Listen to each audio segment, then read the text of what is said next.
Good morning. Hi, it's nice to be with you. My name's Charlie and I'm the marketing coordinator with Fringe this year. Would you like to introduce yourself to our lovely camera and tell us a bit about your show? My name's Bennet Caffee. My show's called My First Miracle Adventures in Bipolar Disorder. And what can I say about that? Well, my name is Bill Miner and I have the joy of having one of the shows in the Nanaimo Fringe this year called 7 for a Secret, and I was the playwright and director. Well, yes, the show is, I've written a number of shows that were specifically for radio performance, meaning we're imitate the shows of the golden age of radio and we do them live and we do all the sound effects live and have costumes and that sort of thing, special effects.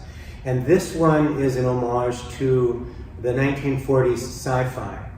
So it's, it's fun and it has, a lot of those themes running through it, and it's been well received so far. Hello, I'm Laura Piccinin. I'm a lesbianist here at the Beer Garden. It's a queer stand-up comedy show. My name is Randii Andii. I'm a musical comedian, and my show has evolved into something that I wasn't even expecting. I'm Ward Norcutt. Hello. And do you want to tell us a little bit about your show and what it's about? Oh, sure. This show is a staged reading. It is a play based upon the idea of a staged reading gone awry. So it's a course theater show. Course theater is shows that, as you probably know, makes fun of community theater, bad acting, bad directors, different types of actors, and shows where everything that can go wrong sort of does go wrong. Awesome. And a course show hasn't been done for a reading of a show before. So this is, I think, the very first of its kind. Hello, I'll put this down.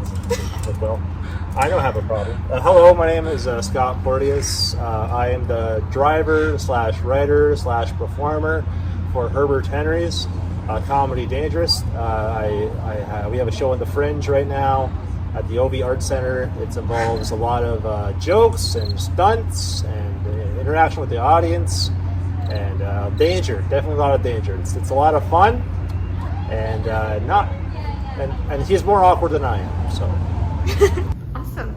And what has been the most challenging about bringing this show to life? It was more of a delight than a challenge, and particularly the cast, very mature cast that I've worked with before. And to be honest, the Fringe environment this year really lent itself to having a seamless production mounted. It's been, oh yeah, I tell you, this is my third show that's been in this particular Fringe. I've had shows in all sorts of festivals. And this year with Bryony and Tamara and Paris and yourself and all the volunteers, it's been the most comfortable, relaxed, and supportive environment I've ever had in a Fringe. So, well, I'm very happy to hear that. People are different. So I write jokes almost like Herbert had write a lot of one-liners, and a lot of them are like Easter eggs that are very niche. So it's like, if you get chats, you're gonna love this joke. If you don't, you're gonna like blank stares. So I write a lot of what I call Easter egg jokes because they're very, very niche. Like I write jokes about astrology, you know what I mean? Certain people yes, you don't. So it's been a battle. Like there's times where I get the right crowd, and it's like, and there's times like last night where they hate my face. I think there was a lot of challenges along the way, but the fact that I've committed myself to trying something totally different and go as much off the script as possible for all of the shows has been a really interesting challenge so far. Yeah. Probably me being in it.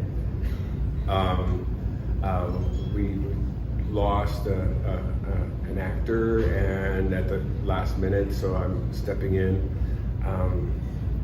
So that's challenging. It's challenging because when you're in something, you can't really see what's going on. You can't step outside it to direct it. But the flip side of that challenge is that I have some really, really wonderful people in the cast who have stepped aside to watch, and they're versed as well as I, or better, in directing and having an eye for theater. So they've helped me very much.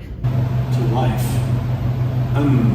I've been bringing it to life for about 10 years, so I don't know what you said.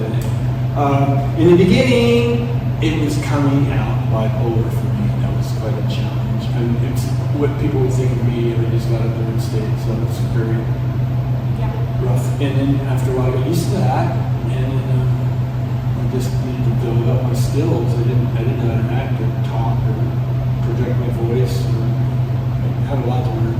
Yeah. What have you found most challenging about bringing your life to the stage?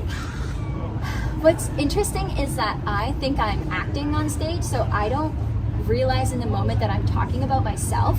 And then people come up to me after the show and they say, I know you so much better. People I've known my whole life, or they'll say like, that was really, really vulnerable of you to share. And I'm like, oh yeah, right. I have been so focused on being funny, I forgot that I was sharing these really intimate details. So every once in a while I'm like, oh yeah, okay, everyone knows a lot about me now. I guess that's what it is. But I'm also glad it's just live and it's not recorded anywhere. I think that feels safer because people can take the impression away instead of just verbatim what I said. They can't rewind and like go look at it again and really hone in on my vulnerabilities. They take their impressions of it and walk away, and then I feel like then that's their story instead of mine. So it's a little nicer. And that leads directly into my next question, which was, what do you think the audience will be thinking about on their car ride home?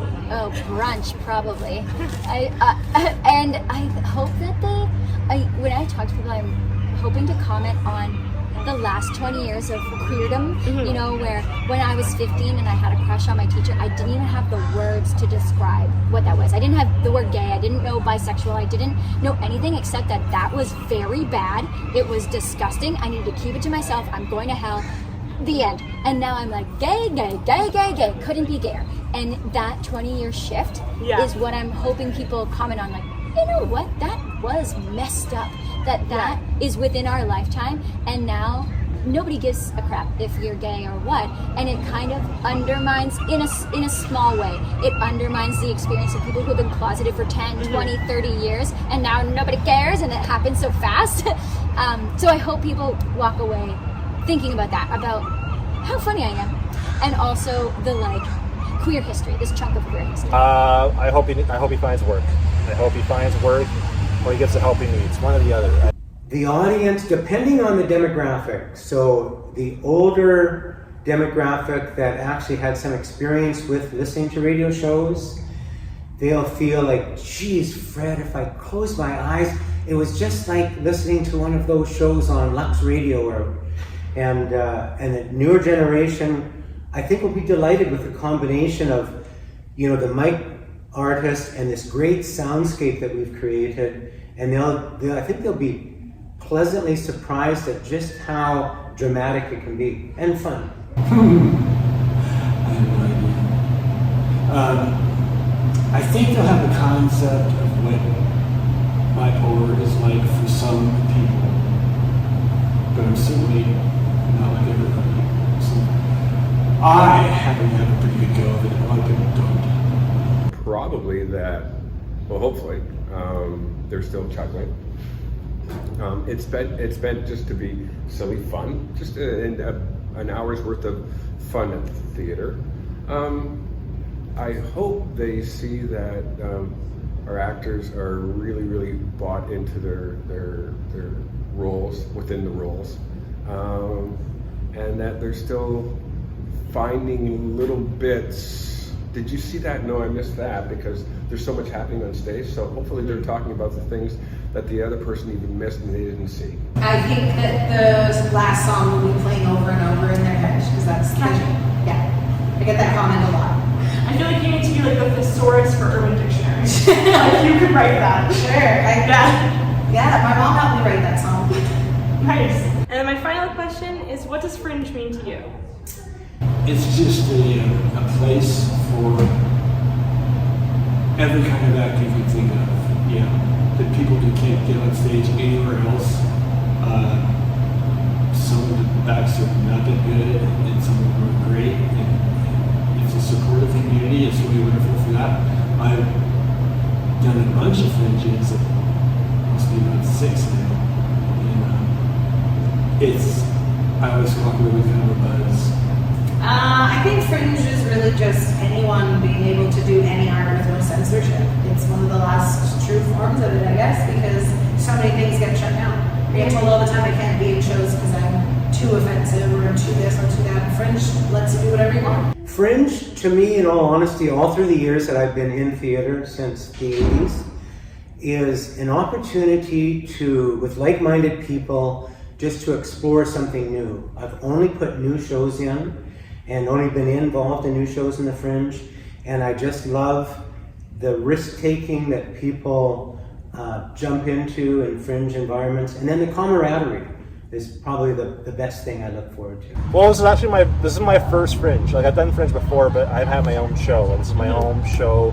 I travel. I live in Winnipeg, so I travel all the way over here for it. It's amazing. It's a platform to have people who are not necessarily representative of the company, or maybe they are, but like, it's for everybody. And I love the idea that someone can just be creative or have like something to express or share or a story to tell or whatever platform they want to provide, and just be able to do it. I think it's a really cool concept, and I'm really happy that I finally got to do my own show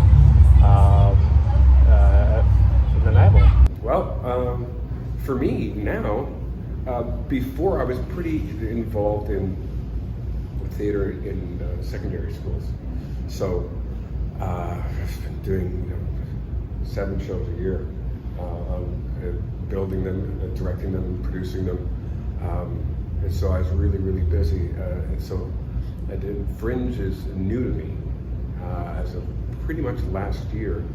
And so now I see an opportunity to be able to take different types of shows they wouldn't normally get to see or produce, and find this fantastic venue to be able to experiment and then see shows from all over